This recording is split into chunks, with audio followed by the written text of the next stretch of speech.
Globalization. Now, after understanding the various types of public sector units, now let us discuss about the globalization.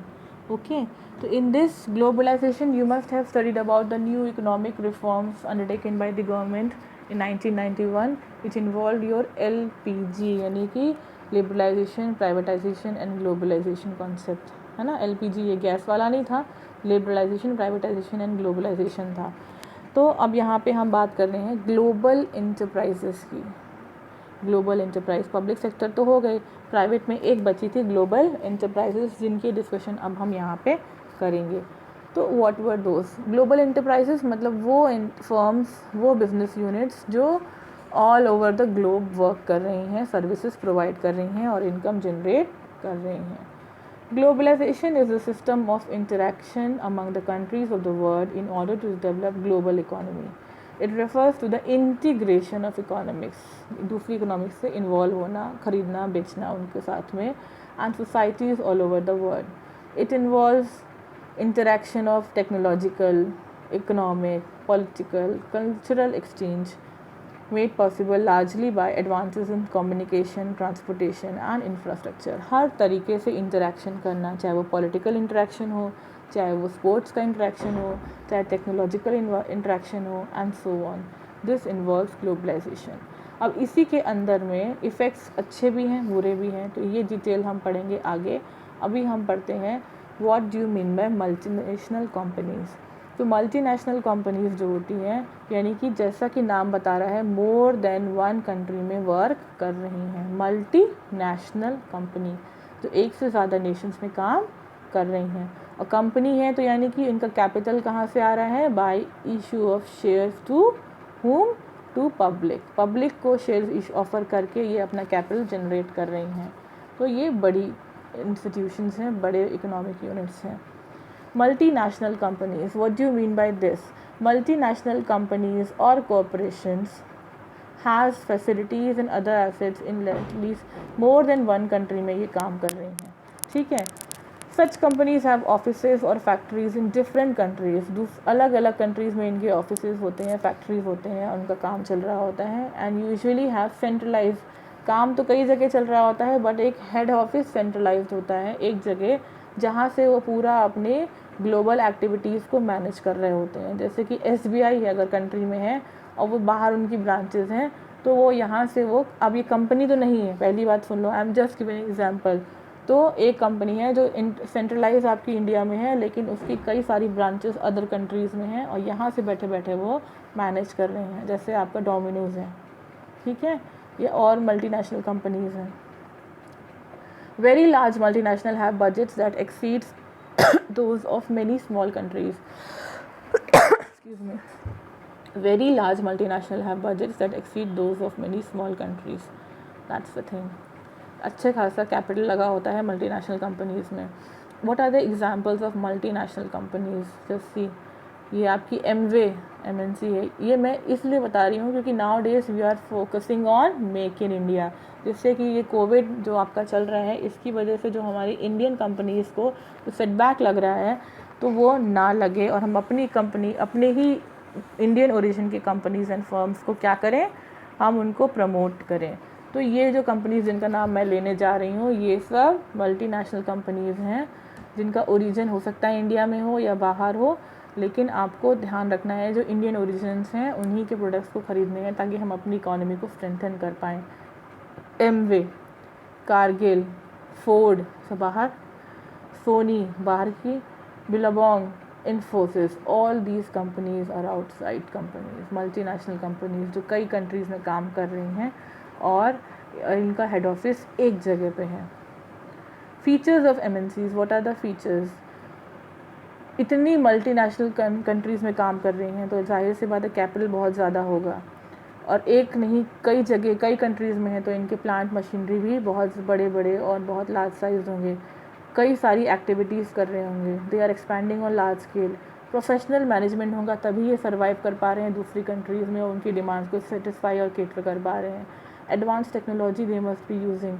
Market expansion इनके लिए आसान है, capital है, professional advice है और बड़े बड़े मशीन्स हैं, तो मार्केट एक्सपेंशन इनके लिए बहुत आसान है. प्रॉफिट्स मेन ऑब्जेक्टिव होता है. यहाँ पे सोशल वेलफेयर नहीं करने जाएंगे हम अमेरिका में, या अमेरिका इंडिया में सोशल वेलफेयर करने नहीं जाएगा, या ब्रिटेन हमारे यहाँ सोशल वेलफेयर करने नहीं आया था, वो प्रॉफिट मोटिव के इंटेंशन से ही यहाँ पे आए थे। कंट्रोल ऑफ हेड ऑफिस रहता है, हेड ऑफिस ही सारा कंट्रोल करता है, और भले ही कितने भी ब्रांचेज हों।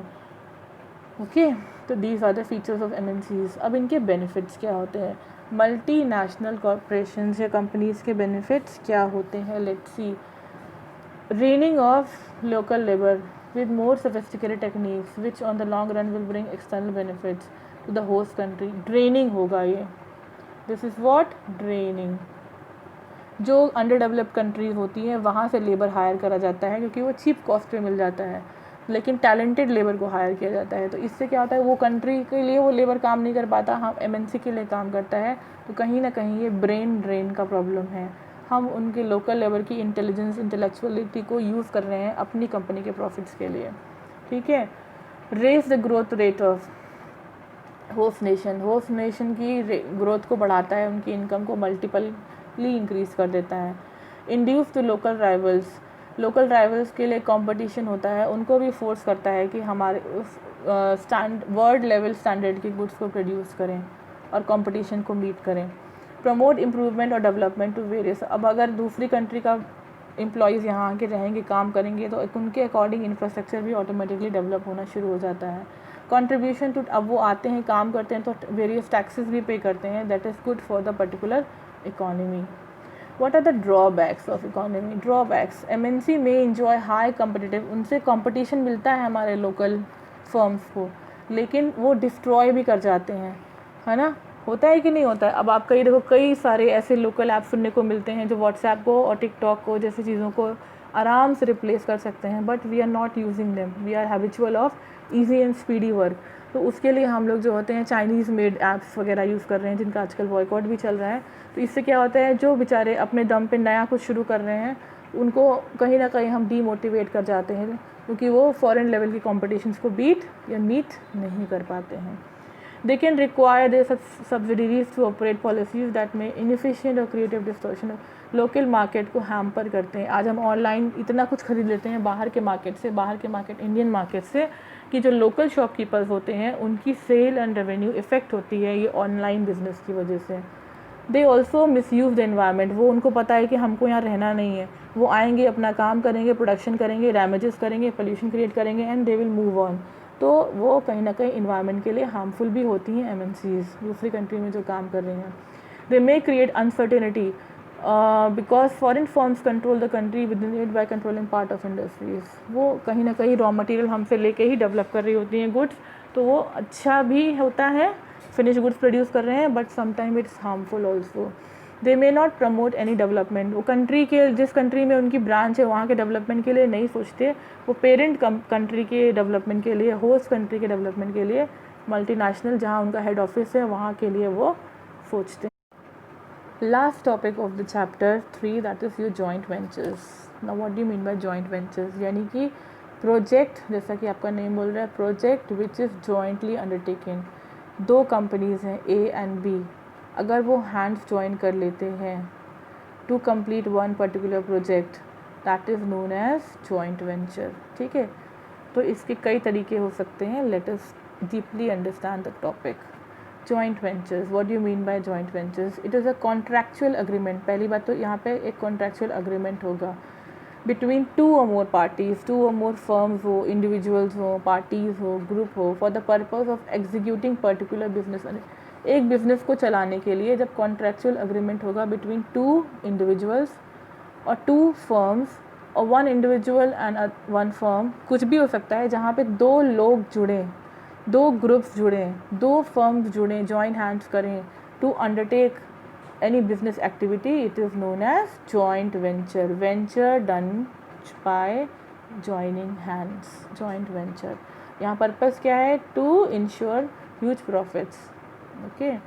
What are the benefits of joint venture? Provide companies with the opportunities to gain new capacity. ज़्यादा 2 फर्म्स जुड़ेंगी तो क्या होगा? 2 फर्म्स जुड़ेंगी तो जाहिर सी बात है, एक में प्रोफेशनल्स हों, एक के पास पैसा हो, दोनों अगर हाथ जोड़ लेते हैं, जॉइन हैंड्स कर लेते हैं, तो what will happen?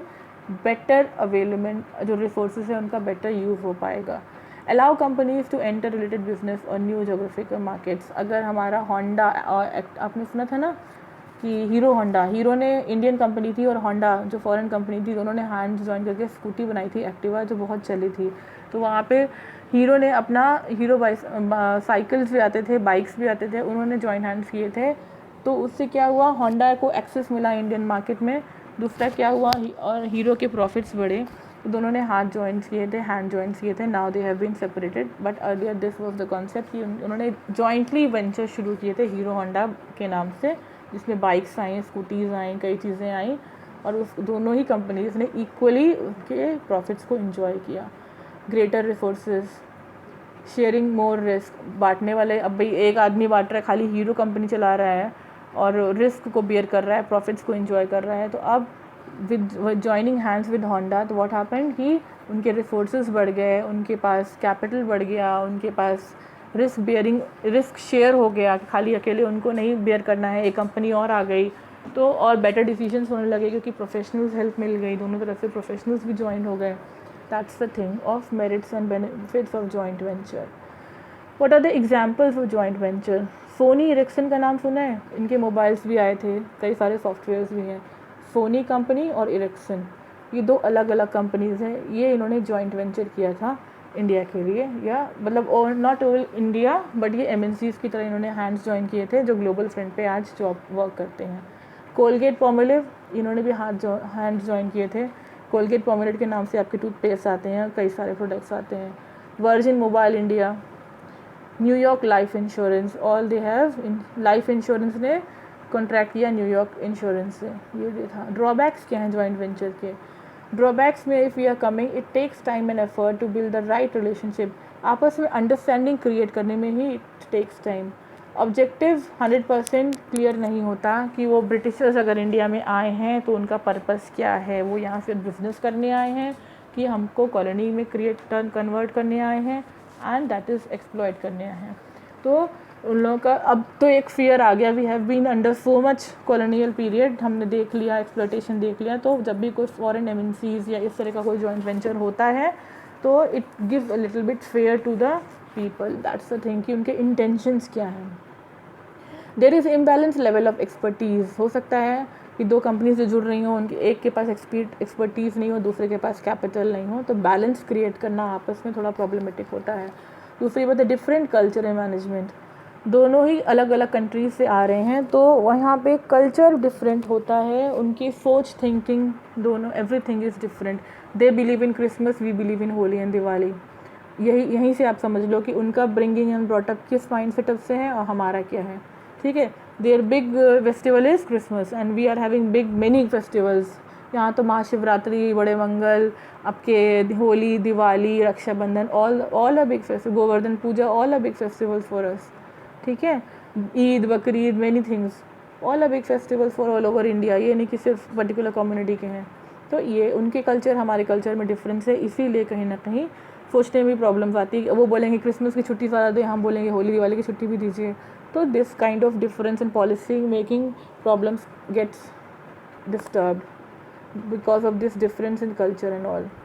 The partners don't provide enough leadership and support in the early stage. Early stage में supporting एक दूसरे को नहीं कर पाते हैं और मिसअंडरस्टैंडिंग ज़्यादा हो जाते हैं।